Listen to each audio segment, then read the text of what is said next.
O círculo foi traçado, e agora você para dentro dele foi invocado.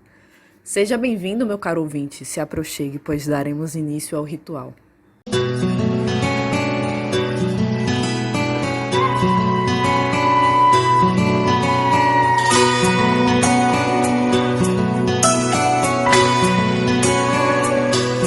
Olá, gente! O vídeo de hoje é para ser sobre a minha história na bruxaria. Eu pretendia que esse primeiro vídeo fosse sobre o filme do estúdio Ghibli, que é Mononoke Hime, ou Princesa Mononoke.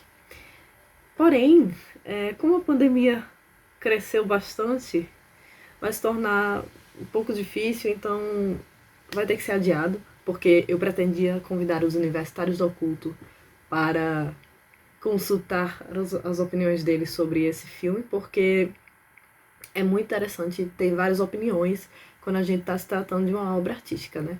Ainda mais uma tão complexa quanto Princesa Mononoke, né? Que é incrível, assim, tem várias coisas para serem refletidas, principalmente para nós que somos pagãos, né? Não principalmente para nós que somos pagãos, mas que nós conseguimos tirar muita coisa interessante pra gente, sabe? É um filme, assim, emocionante. Mas aí eu te vou fazer sobre esse tema, que é a minha trajetória. Coisa que muitas pessoas têm curiosidade, né?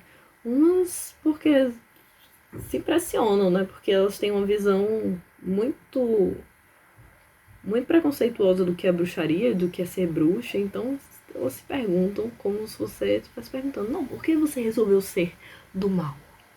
Por que você resolveu vender sua alma pro diabo e passar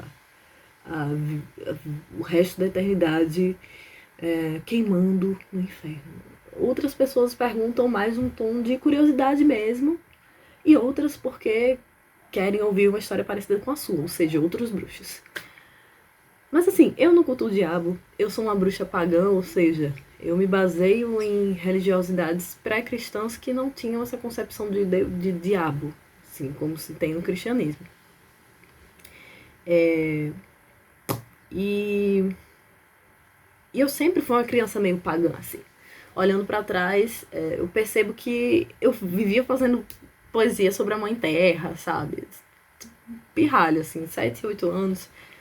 E eu era muito curiosa sobre coisas místicas, assim, ocultas, de, sei lá, aquelas mensagens subliminares de buscar simbologia, que normalmente era uma simbologia muito nada a ver, que não fazia o menor sentido. O pessoal só inventava da cabeça. E a gente acreditava, mas criança, né? Histórias de fantasma, eu também era fascinada por seres místicos, que, como fadas, né? Seres féricos, ninfas, coisas que são elementos de religiões antigas nas quais a gente da bruxaria se baseia, né? Que a gente sabe que muito antes de serem seres de história para criança, são entidades de religiões sérias, né? E eram vistas de outra forma, de uma forma não tão purpurinizada e infantil. Mas na época eu permanecia, né, só nas coisas que me eram acessíveis para criança e não fazia ideia das coisas. Eu gostava, uma criança muito imaginativa, gostava muito de ciências, eu estava em site de ONG para aprender a preservar a natureza e saber de questões ambientais. Então, assim, eu dei sinais desde criança e não sei como a gente se espanta, né? Por isso que a gente acaba dizendo que se assumir bruxa é meio que sair do armário, porque a gente sempre dá sinal, normalmente. E quando chega pra contar para as pessoas próximas, às vezes é um drama, todo uma questão, né? É todo um processo, realmente. Mas enfim, só que a única religiosidade válida que me tinha sido apresentada como criança era o cristianismo. E eu tinha esse chamado para lidar com religião e espiritualidade e querer me aprofundar naquilo. Então eu deliberadamente resolvi fazer catecismo, mas não na igreja, eu fiz na escola, porque o meu seio familiar mais próximo não frequentava muito igreja. Mas como eu tinha sido batizada junto com um primo meu, meio tardiamente, eu resolvi me aproximar do catolicismo. E eu segui por alguns anos assim, né? Sempre com essas questões bioeréticas, com pensamento sobre reencarnação. Gostava muito de ciências, ver os ciclos da vida e natureza. Até que minha tia me levou para a igreja protestante quando eu tinha uns 13 anos, 12, 13 anos. E lá eu comecei a ter um contato maior com as crenças do cristianismo, assim. E eu tive que abrir mão de muita coisa, porque eu me incomodava muito como uma mulher enxergada na sociedade é subestimada, e o cristianismo é o quê? Uma religião patriarcal. E eu tinha que abrir concessões. Eu sempre me considerei feminista desde criança.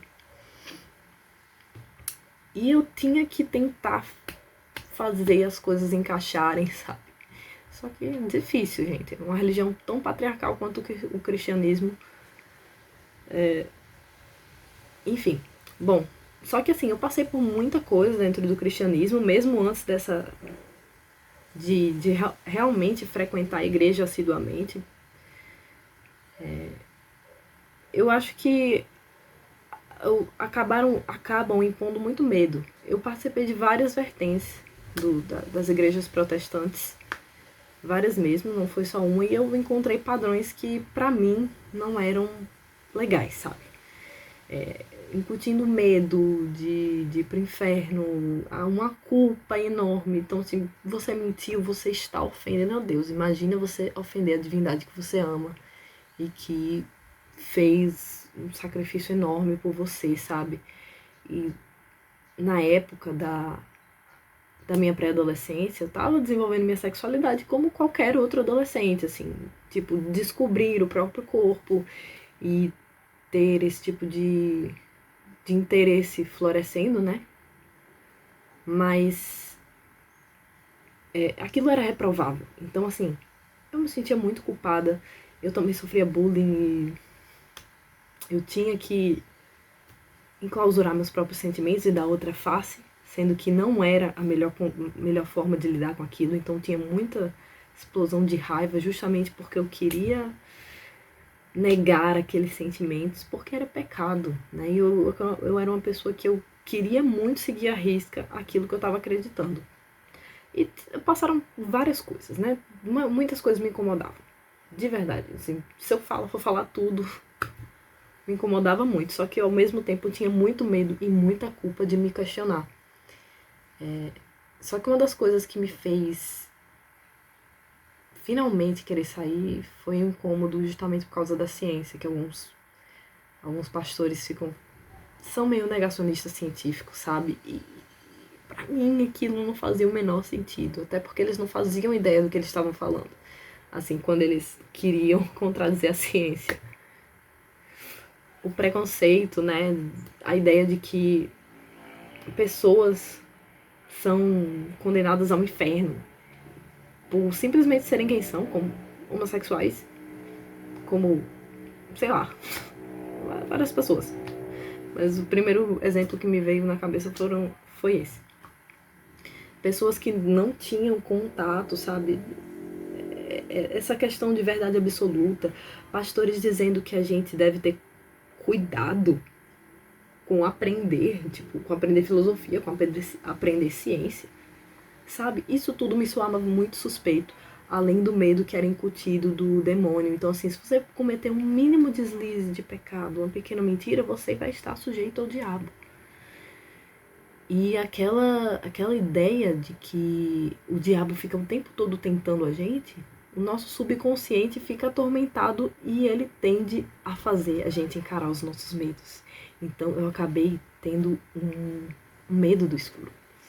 Porque quando a gente está no escuro, o nosso cérebro tenta preencher aquele vazio com alguma coisa. Então é lá que a gente encara os nossos medos às vezes. E eu tinha também questões de paralisia do sono, eu achava que era o diabo me atormentando. Teve um pastor que teve uma revelação, gente, ele teve uma revelação de que o diabo tentou me matar dentro do útero da minha mãe e por isso eu tinha um problema mental. Não tinha, gente. E ele me curou desse problema mental, sabe?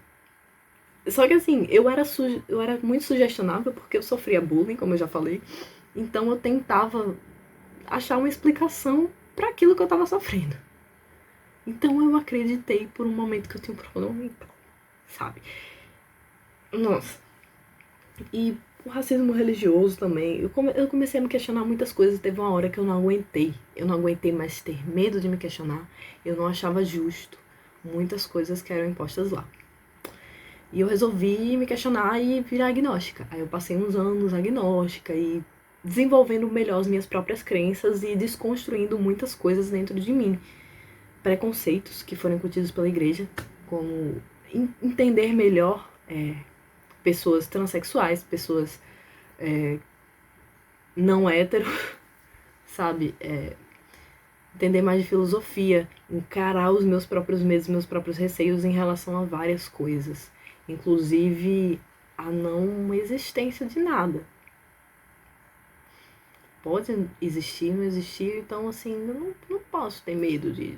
Não acho justo querer ter uma religião só pra explicar alguma coisa que eu não compreendo, sabe? Eu acho que religião tem que ser uma coisa que é muito de você, como você experiencia o mundo.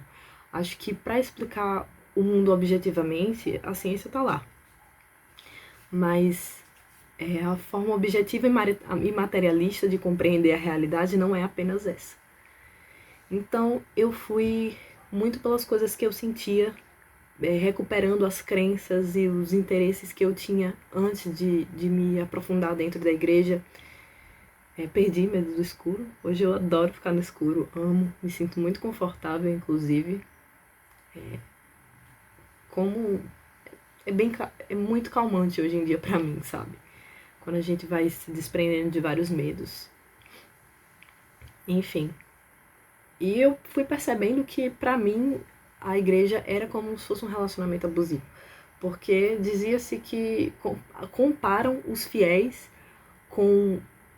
Dizem que os fiéis são a igreja, não é o templo, e que a igreja é a noiva, e ela deve ser pura, imaculada, e já faz toda aquela associação patriarcal, visão patriarcal e conservadora da mulher, que eu não concordo.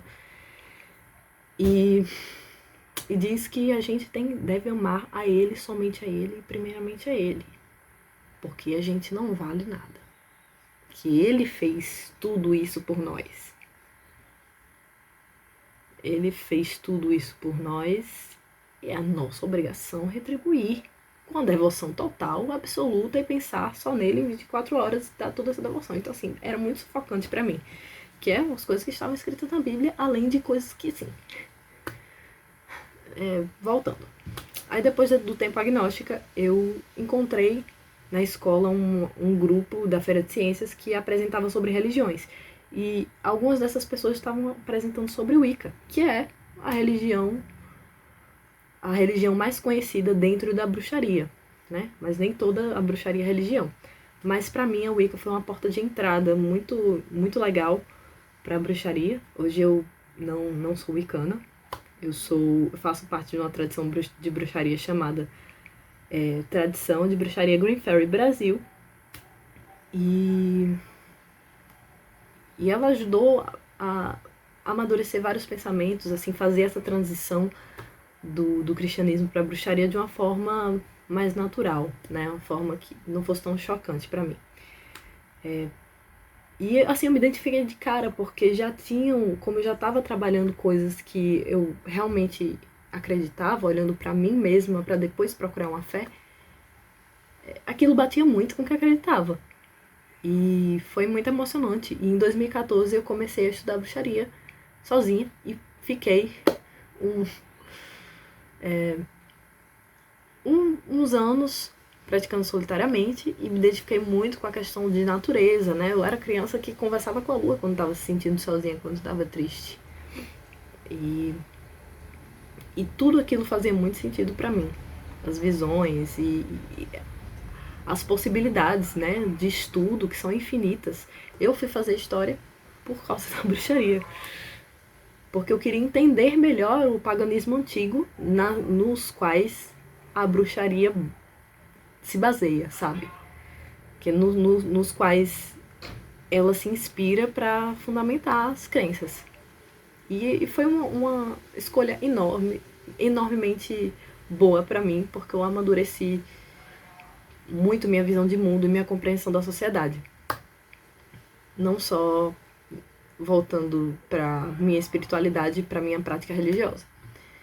E em 2018, sim, eu passei muito, não foi tranquilo minha transição, porque eu passei muito preconceito, porque as pessoas não entendem do que se trata. Passei preconceito com família, tive ex-namorado que queria que eu escolhesse entre ele e o processo que eu estava para adentrar dentro do Coven, que hoje eu participo. E, como vocês puderam ouvir, eu fiz a escolha certa. Abusivíssimo. Ele não era assim quando eu conheci, gente. É uma pessoa que realmente era muito manipuladora e quis me tirar uma coisa que foi uma libertação pra mim, sabe? Que é uma crença onde eu realmente me sinto em casa. E em 2018, de fato, eu entrei no Coven Fadas de Avalon, que eu participo hoje em dia. E continuo aprendendo e amadurecendo muito com todos eles. Em que eu tô muito grata por participar, sabe? Fazer parte dessa família, porque a gente tem um sentimento de irmandade muito, muito bonito.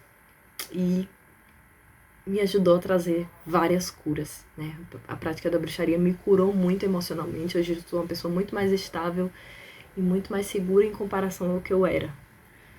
Por conta de crenças cristãs que, pra mim, não bateram muito bem.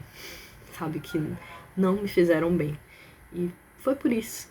Hoje eu sou uma pessoa que não tem a vida perfeita, né? Não tem a vida perfeita como ninguém tem, mas que tem um caminho muito melhor para suportar as adversidades e para reconhecer o seu próprio valor e a sua própria independência. E é isso, gente. Eu espero que tenha sido interessante para vocês de alguma forma. Beijos. O círculo está aberto, mas não foi quebrado.